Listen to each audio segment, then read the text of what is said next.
بسم اللہ الرحمن الرحیم اللہم صلی علی محمد وعلی آل محمد وبارک وسلم صلی علیہ۔ سورۃ کہف کا درس چل رہا ہے اور آج کا جو ہمارا درس ہے وہ آیت نمبر 102 سے لے کر آیت نمبر 106 تک ہے۔ آیت نمبر 102 ہے افحسب الذین کفروا ان یتخذوا عبادی من دونی اولیاء، سو کیا پھر بھی ان کافروں کا خیال ہے کہ مجھ کو چھوڑ کر میرے بندے کو اپنا کار ساز قرار دیں۔ انا اعتدنا جہنم للکافرین نزلا، ہم نے کافروں کی دعوت کے لیے دوزخ کو تیار کر رکھا ہے۔ قل هل ننبئکم بالاخسرین اعمالا، آپ کہہ دیجئے کیا ہم تم کو ایسے لوگ بتائیں جو اعمال کے اعتبار سے بالکل خسارہ میں ہے۔ الذین ضل سعیہم فی الحیات الدنیا وہم یحسبون انہم یحسنون صنعا، یہ وہ لوگ ہیں جن کی دنیا میں کری کرائی محنت سب گئی گزری ہوئی اور وہ اسی خیال میں ہیں کہ وہ اچھا کام کر رہے ہیں۔ اولئک الذین کفروا بآیات ربہم ولقائہ فحبطت اعمالہم فلا نقیم لہم یوم القیامۃ وزنا، یہ وہ لوگ ہیں جو اپنے رب کی آیتوں کا اور اس سے ملنے کا یعنی قیامت کا انکار کر رہے ہیں، سو ان کے سارے کام غارت ہو گئے،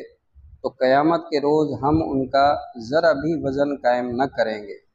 ذالک جزاؤہم جہنم بما کفروا واتخذوا آیاتی ورسلی ہزوا، ان کی سزا وہی ہوگی یعنی دوزخ، اس سبب سے کہ انہوں نے کفر کیا تھا اور میری آیتوں اور پیغمبروں کا مذاق بنایا تھا۔ اب ان آیات کی جو تفسیر ہے کہ گزشتہ جو آیاتیں تھیں، جو پیچھے ہم نے جتنی بھی صورت پڑھی ہے، یہاں سے اس صورت کا آخری رکوع شروع ہو رہا ہے جس میں پوری صورت کا خاتمہ کلام ہے۔ جس مضمون و مدعا سے صورت کا آغاز فرمایا گیا تھا، اسی مضمون پر صورت کو ختم بھی فرمایا جا رہا ہے۔ اس صورت کا مجموعی مضمون یہ ہے کہ رسول اللہ صلی اللہ علیہ وسلم قریش کو شرک و بت پرستی چھوڑنے اور توحید اختیار کرنے اور دنیا پرستی چھوڑ کر آخرت پر یقین لانے کی دعوت دے رہے تھے، مگر بعض بڑے بڑے سرداران قریش اپنی دولت و حشمت اور عزت و جاہ کے زعم میں نہ صرف آپ کی دعوت کو رد کر رہے تھے بلکہ ان حق پرست مومنین کو بھی جنہوں نے یہ دعوت قبول کر لی تھی ظلم و ستم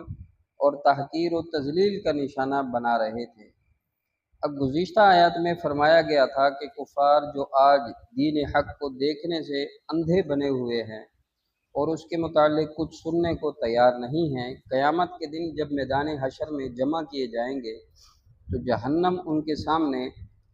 لائی جائے گی اور اس کی ہیبت اور ہول انگیزی کو اپنی آنکھوں سے دیکھ لیں گے۔ اب آگے ان آیات میں بتلایا جاتا ہے کہ تمام باتیں قرآن پاک میں اچھی طرح سے سمجھا دی گئی ہیں۔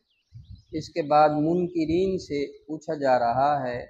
کہ کیا اب بھی مشرکین و منکرین کا یہ خیال ہے کہ وہ اللہ کو چھوڑ کر اس کے مملوک اور محکوم بندوں سے اپنے کام درست کرا لیں گے؟ مثلا عیسیٰ علیہ السلام یا عزیر علیہ السلام یا روح القدس یا فرشتے وغیرہ جن کو اپنا کارساز اور معبود یا حاجت روا قرار دے رکھا ہے، کیا قیامت کے دن اللہ کے غضب سے بچنے کے لیے ان کے دامن میں آڑ لیں گے؟ اگر اس قدر صاف صاف اصل حقیقت کو سمجھا دینے کے بعد بھی اس وہم و گمان میں ہیں کہ اللہ اور اس کے پیغمبر اور اس کی کتاب کو ماننا ضروری نہیں اور مرنے کے بعد قیامت اور حشر و نشر کچھ ہونے والا نہیں، اور اگر بالفرض ہوا بھی تو ہمارے حمایتی ہمیں بچا لیں گے، تو وہ سن رکھیں کہ یہ سب ان کی خام خیالی ہے اور وہ اس دھوکہ میں نہ رہیں۔ وہاں ان کو کوئی نہیں پوچھے گا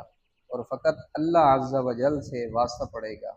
جو لوگ دنیا میں اسے نہیں مانتے، مرنے کے بعد انہیں سوائے دوزخ کے اور کوئی ٹھکانہ نہیں ملے گا، ان کا استقبال اللہ کے غضب سے کیا جائے گا۔ استغفراللہ، اللہ اکبر۔ اور دوزخ کی آگ و انگاروں سے ان کی ضیافت اور مہمانی کی جائے گی، اللہ اللہ۔ آگے آپ صلی اللہ علیہ وسلم کو خطاب فرمایا کہ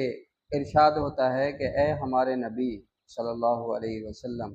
آپ ان سے کہہ دیجئے کہ آؤ میں تمہیں اصل حقیقت سمجھا دوں اور بتاؤں کہ سب سے بڑے خسارے میں مرنے کے بعد کون لوگ رہیں گے۔ پھر خود ہی اس کا جواب ارشاد فرمایا جاتا ہے کہ یہ وہ لوگ ہیں جن کی ساری جد و جہد، تگ و دو، دوڑ دھوپ اور کوشش اولن بھی اور آخرن بھی یہی دنیا اور اس کے عیش و عشرت میں ہے۔ رات و دن دنیا ہی کے مشغلوں میں پھنسے ہوئے ہیں، اچھے کھانے اچھے پہننے کا ان کو خیال ہے، نام و نمود کی تمنا، مال و دولت کمانے کی دھن، اونچی اونچی کوٹھیاں، بڑے بڑے بنگلے، بڑے بڑے عہدے اور خطابات، شہرت اور اعزاز، بس ساری کوششیں اسی دنیا کے پیچھے اپنی ختم کر رہے ہیں۔ رضا الہی اور فلاح آخرت کا کبھی خیال بھی نہیں آتا۔ یہی وہ لوگ ہیں جو اعمال کے لحاظ سے آخرت میں بالکل ہی گھاٹے میں ہیں، اور اس پر اپنے پندار اور باطل اور سوائے نفس سے گمان یہ کہ اپنے مسلک و روش کو بہتر سمجھے بیٹھے ہیں کہ ہم دنیا میں بڑے بڑے کام کر رہے ہیں، عقل مندی میں، انتظام میں، دولت کمانے میں ہماری دھاک بیٹھی ہوئی ہے، مگر ان کو بتلایا جاتا ہے کہ یاد رکھو کہ مرنے کے بعد ان کاموں کی نہ کوئی قیمت ہے نہ کوئی وزن۔ چنانچہ ایسے لوگوں کو سوائے دوزخ کے عذاب کے اور کچھ نہ ملے گا۔ انہوں نے دنیا میں کفر کیا اور اللہ کی آیتوں کی اور اس کے رسول صلی اللہ علیہ اس کے رسولوں کی ہنسی اڑائی، اور آخرت میں اپنے رب سے ملنے کا یقین نہ کیا، اس لیے انہیں مرنے کے بعد اس کا بدلہ جہنم کے عذاب میں ہی ملے گا۔ خلاصہ یہ کہ کفر و شرک دنیا پرستی سے یہاں ڈرایا گیا ہے اور دوزخ کو اس کا انجام بتلایا گیا ہے۔ یہاں اس رکوع آیت میں جو فرمایا گیا ہے ذالک جزاؤہم جہنم بما کفروا واتخذوا آیاتی ورسلی ہزوا، یعنی ان کی سزا جہنم ہوگی اس سبب سے کہ انہوں نے کفر کیا تھا اور میری آیتوں اور پیغمبروں کا مذاق اڑایا تھا۔ لوگوں یہاں صاف صاف یہ سزا کفار مشرکین کے لیے بیان کی گئی ہے، مگر صد افسوس کہ وہ وقت بھی دیکھنے میں آیا ہے کہ جو اسلام کا لیبل لگا کر قرآن کو معاذ اللہ فرسودہ کتاب کہا، قرآن اور سنت میں اپنے اقتصادی، معاشی اور معاشرتی مسائل کا حل نہ موجود ہونا بتایا، کفار و مشرکین اور یہود و نصارہ کے نظریہ کو اللہ اور اس کے رسول کے عطا کردہ دین کے مقابلے میں افضل و برتر سمجھا، اور اس میں اپنی روٹی اور کپڑے اور مکان کا حل تلاش کیا۔ یہود و نصارہ اور کفار و مشرکین اور دہریے جتنے بھی مذاہب والے ہیں، اقوال و افعال میں ان کو اپنے مسائل حل ہوتے نظر آئے، اور جنہوں نے علی الاعلان یہ کہا کہ اسلام مکمل ضابطۂ حیات نہیں، اگر اسلام اقتصادی مسائل کا مکمل حل پیش کرتا تو ہم سوشلزم کا نعرہ نہ لگاتے، تو کیا یہ اللہ کی آیات کا کفر اور اس کے پیغمبر صلی اللہ علیہ وسلم کا مذاق اڑانا نہیں ہے؟ بلکہ ان کا جرم تو ان کھلے ہوئے دشمنان اسلام، کفار و مشرکین اور یہود و نصارہ سے بھی بڑھ کر ہے۔ اللہ تعالیٰ ان اسلام کے مار آستینوں کو اگر ان کے لیے ہدایت و مقدر ہے تو ہدایت بخشیں اور ان کی آنکھیں کھول دیں، ورنہ ان کے اوپر اپنے عذاب کا کوڑا برسا کر ان کو ہلاکت سے ہمکنار فرمائیں اور خسرت دنیا والآخرہ کا مصداق بنائیں۔ دعا ہے کہ اللہ پاک مجھے اور آپ کو قرآن پاک پر عمل کرنے کی توفیق عطا فرمائے اور قرآن پاک کو ہمارے لیے ذخیرہ آخرت بنائے۔ وآخر دعوانا ان الحمد للہ رب العالمین۔